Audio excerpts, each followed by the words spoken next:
Some people don't just enjoy being alone. They feel safer there. An empty room can feel more comforting than a crowded table. A canceled plan can bring relief instead of disappointment. And when life becomes painful, their first instinct isn't to call someone. It's to disappear. From the outside, this can look like introversion, independence, maybe even emotional distance. But sometimes, something much deeper is happening. Because for certain people, solitude wasn't simply a preference they developed as adults. It became a place of safety long before they understood why they needed one. At some point in childhood, their nervous system may have learned a quiet lesson. People can be unpredictable. Feelings can be ignored. Depending on someone can hurt. And being alone is controllable. So if you've ever wondered why you can care deeply about people and still feel an almost irresistible need to pull away from them, the answer may not be that you dislike connection. You may have simply learned to associate connection with effort, uncertainty, or emotional danger. And today, we're going to explore 6 childhood patterns that can help explain why. The final one is especially important because it explains why some people can appear confident, successful, and socially capable, while secretly feeling exhausted whenever anyone gets too close. Let's start with the first pattern. Main part. Pattern 1. You never knew which version of someone you were going to get. Imagine being a child and making the same small mistake on 2 different days. Yesterday, you spilled a drink. Your parent laughed, helped you clean it up, and everything was fine. Today, you spill another drink. Suddenly, the room changes. Their voice gets sharper. Their face becomes cold. Maybe they yell. Maybe they ignore you. Maybe they react as though you've done something terrible. The mistake didn't change. The reaction did. And for a child, that unpredictability matters. Children naturally look toward caregivers for safety. When adults respond in a reasonably stable and comforting way, the child begins to learn something fundamental. When I'm scared, I can reach for someone. But when affection, attention, or comfort constantly changes without warning, the brain has a different problem to solve. It has to become a detective. You begin watching facial expressions, listening to footsteps, measuring tone of voice, trying to predict whether this is a safe moment to speak. You don't simply enter a room anymore. You read it first. And over time, a deeper belief can form. Closeness is unpredictable.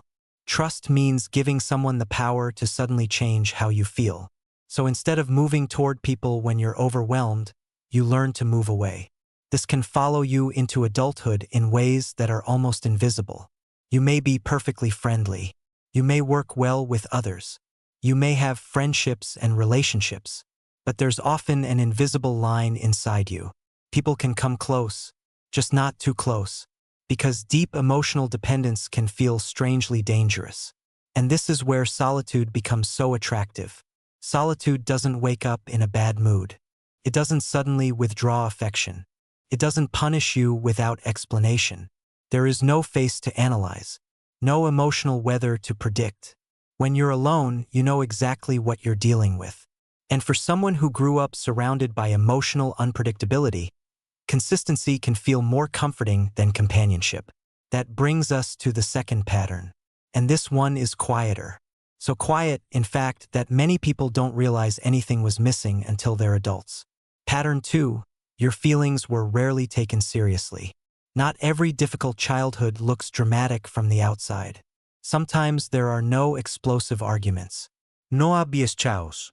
No visible signs that something was wrong. You may have had food, clothes, a comfortable home, a good education. Maybe people even told you how lucky you were. And yet, emotionally, something important was absent. You weren't truly seen. Imagine coming home from school after being embarrassed or treated unfairly. You're upset. You try to explain what happened. And the response is, "That's nothing to cry about." Or maybe you're afraid of something. You try to talk about it. And you're told, "Stop worrying." Or, "You're too sensitive." Maybe you achieve something you're genuinely proud of. You walk into the room excited, hoping someone will notice. And all you receive is a distracted nod. None of these moments may seem enormous by themselves. But childhood is built from thousands of small moments. And when your feelings are repeatedly dismissed, minimized, or overlooked, you start adapting. Because a child usually doesn't conclude, "The adults around me don't know how to respond to emotions." A child is far more likely to conclude, "My emotions are the problem." So you stop showing them. You learn to cry privately. You stop explaining why something hurts. You lower your expectations. And eventually, you develop a system. Handle it yourself. Years later, something painful happens. A breakup, a failure, a major disappointment, pressure at work. And while someone else might immediately call a friend, your instinct is different. You retreat. You close the door. You replay everything alone. You analyze the problem alone. You build a solution alone. And when somebody finally asks, "Are you okay?" the answer comes automatically. "I'm fine." Sometimes you're not even consciously trying to hide anything. The words simply appear. Because you learned long ago that putting your emotions into someone else's hands rarely changed anything. This is also why solitude can feel unexpectedly validating. When nobody else is present, nobody can tell you that you're overreacting. Nobody can dismiss your pain. Nobody can make you defend what you're feeling. You can simply feel it. And that may be one reason being alone feels less lonely than being misunderstood in a room full of people. But there is another childhood experience that can create an even stronger form of independence. One that society often praises without realizing what may be underneath it. Pattern 3. You had to grow up too soon. Independent children often receive compliments. "You're so mature. You never cause problems. You're so responsible. You can take care of yourself." And sometimes those statements are true. But there's an important question hiding underneath them. Why did that child need to become so capable so early? Because there is a difference between healthy independence and independence created by necessity. Maybe your parents were overwhelmed. Maybe the family was struggling. Maybe there was conflict at home. Maybe one adult was physically or emotionally unavailable. Maybe younger siblings needed attention, and somehow you became the person responsible for keeping everything under control. Whatever the exact situation, you learned that there wasn't much room for your needs. So you became useful. You solved problems. You stayed calm. You stopped asking for things. Maybe you comforted other people while nobody thought to comfort you. And because adults were impressed by how mature you seemed, that behavior was often rewarded. Which sounds positive. But the child may hear a hidden message. "People value me when I don't need anything." That's a dangerous belief to carry into adulthood. Because eventually, independence stops being something you can choose. It becomes something you feel required to maintain. You might work until you're exhausted rather than ask a coworker for help. You might struggle silently with a problem someone could solve in 10 minutes. You may reject support even while desperately needing it. And sometimes, when someone genuinely offers to help, you don't feel relieved. You feel uncomfortable. Why? Because dependence creates uncertainty. If you rely on another person, several things can happen. They could say no. They could disappoint you. They could make you feel guilty for needing them. Or they could simply do things differently from the way you would. So your brain finds a safer solution. Do everything yourself. And for a while that works. Can make you productive, reliable, competent, even impressive. But it can also become exhausting, because there's a hidden cost to never needing anyone. You also never get to experience what it feels like to be supported without earning it. That's why being alone can feel so powerful. When you're alone, there are no expectations. No debts. No risk of becoming a burden. No possibility of depending on someone who may disappear. You are in control. But emotional experiences aren't the only reason someone may crave solitude. Sometimes the body itself has learned to associate noise, movement, and other people with stress.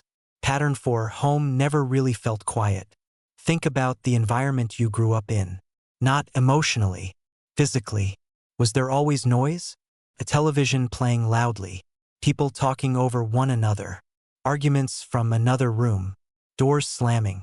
Footsteps that made you wonder what was about to happen next. Maybe the house felt crowded. Maybe privacy barely existed. Maybe there was nowhere you could completely switch off. For a child, this matters because the brain is constantly learning which signals deserve attention.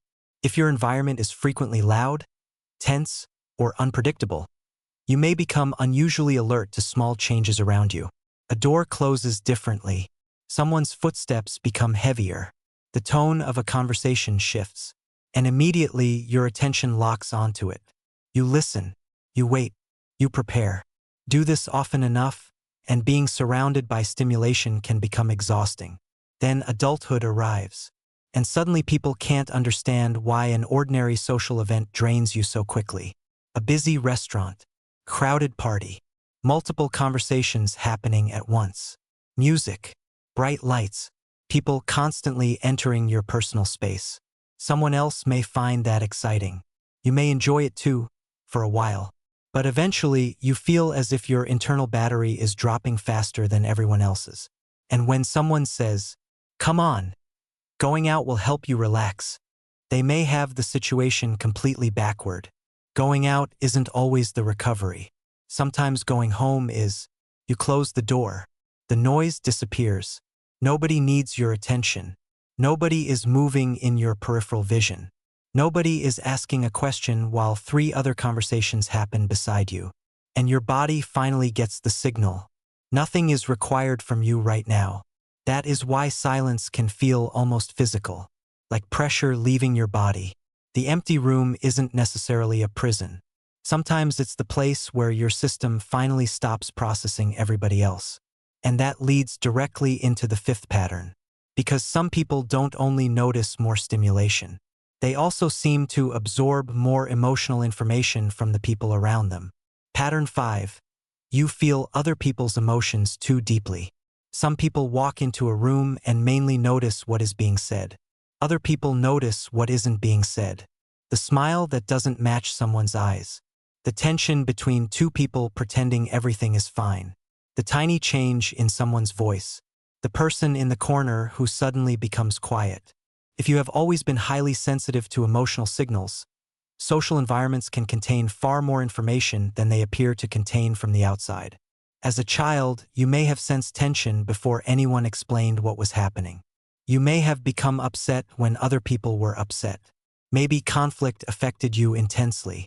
Maybe loud voices stayed in your mind long after everyone else had moved on. And instead of someone helping you understand that sensitivity, you may have heard, "You're too emotional. You're too sensitive. Why does everything bother you?" So you started looking for ways to reduce the amount of emotional information coming in. And the simplest way to do that was distance. This creates an interesting contradiction in adulthood. You may actually be very good with people. You listen carefully. You notice what others need. Friends may trust you with personal problems. You may be the person people call when they're struggling. But after enough interaction, something happens. You hit your limit. And suddenly, you don't want another conversation, another notification, another story, another emotional problem. You want silence.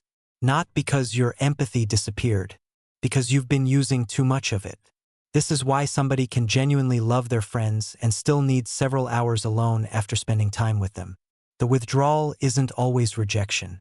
Sometimes it's recovery. Being alone gives you space to separate your own thoughts from everything you've absorbed. You can ask, what am I actually feeling? What belongs to me? What did I pick up from somebody else? And once that distinction becomes clear again, you can return to the world feeling more like yourself. But there is one final pattern, and it may explain why some of the most socially impressive people secretly find relationships exhausting. Pattern 6. Love felt like something you had to earn. Maybe you were the good child, the successful child, the polite one, the high achiever, the one adults could proudly talk about in front of other people. You received praise, maybe plenty of it, but pay attention to when that warmth appeared. When you succeeded, when you behaved perfectly, when you made the family look good, when you were useful. Now ask another question. What happened when you failed? When you disappointed someone? When you were tired? When you didn't want to cooperate? When you made a mistake? Did the warmth remain? Or did everything suddenly become colder? Because when affection seems connected to performance, a child can develop a powerful belief. To be loved, I have to provide something. Achievement, good behavior, helpfulness, emotional control, perfection. And once that belief becomes automatic, relationships start feeling like work. You enter a room and unconsciously begin scanning. What does this person expect from me? What should I say? How should I behave? Are they disappointed? Did I talk too much? Did I not talk enough? Do they still like me? Should I help? Should I apologize? Should I make myself easier to deal with? Other people may simply be socializing, but inside your mind, you're performing. And every performance consumes energy. This is why being alone can bring such extraordinary relief. There is no audience, no one to impress, no mood to manage, no role to play, no standard you have to meet. You can leave something unfinished. You can look tired. You can change your mind. You can sit in complete silence. You can exist without producing anything for anyone. For someone who grew up believing that connection had to be earned, that freedom can feel almost addictive. And when we put all 6 patterns together, something important becomes clear. The person who constantly chooses solitude may not be rejecting the world at all. They may be protecting themselves from experiences their mind learned to expect from it. Unpredictability, dismissal, responsibility, overstimulation, emotional overload, performance. In that context, being alone makes perfect sense. But this is where the story becomes more complicated. Because something that protects you in one stage of life can restrict you in another. The difference between solitude and self-protection. Imagine building a wall during a storm. At the time, that wall is exactly what you need. It blocks the wind, keeps the rain out, protects everything behind it. So you make it stronger, higher, thicker, and eventually the storm ends. But the wall remains. That's what emotional survival patterns can sometimes become. The strategies that helped you feel safe as a child may continue operating long after the original situation has changed. Not because you're consciously choosing them, because your brain is efficient. When something protects you repeatedly, it remembers. So perhaps the most useful question isn't, why do I like being alone? A more revealing question is, am I choosing solitude or automatically retreating into it? Those two experiences can look identical from the outside, but internally they are very different. Chosen solitude feels peaceful. You spend time alone because you enjoy your own company. You recharge. You think. You create. You rest. And when you want connection again, you're capable of moving toward it. Protective isolation feels different. You want to reach out, but something stops you. You assume people won't understand. You tell yourself asking for help isn't worth it. You disappear when relationships become emotionally important. You convince yourself you don't need anyone, even when part of you wishes someone would stay. One is freedom. The other may be an old reflex wearing the clothes of independence. And recognizing that difference matters. Because awareness creates something childhood survival patterns rarely gave you. Choice. You don't have to stop loving silence. You don't have to become the most social person in the room. You don't have to force yourself into crowds or relationships that exhaust you. Solitude can remain one of the healthiest and most meaningful parts of your life. The goal isn't to destroy your independence. The goal is to make sure your independence belongs to you, not to fear. You can begin noticing the moment you want to withdraw. And instead of immediately judging yourself, ask, what do I need right now? Am I genuinely overstimulated? Do I need time to process something? Would being alone actually help me recover? Or am I pulling away because closeness suddenly made me uncomfortable? Sometimes the answer really will be, I need to be alone, and that's completely valid.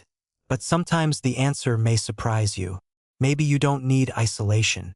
Maybe you need a person who listens without correcting you. A person who doesn't make support feel like a debt. A person whose mood you don't have to constantly monitor. A person around whom you don't have to perform. Because healthy connection shouldn't require you to abandon the peace you've found inside yourself. The right relationships can allow you to keep that peace while sharing your life with someone else. Final. If you've spent years being the person who handles everything alone, it's easy to believe that this is simply who you are.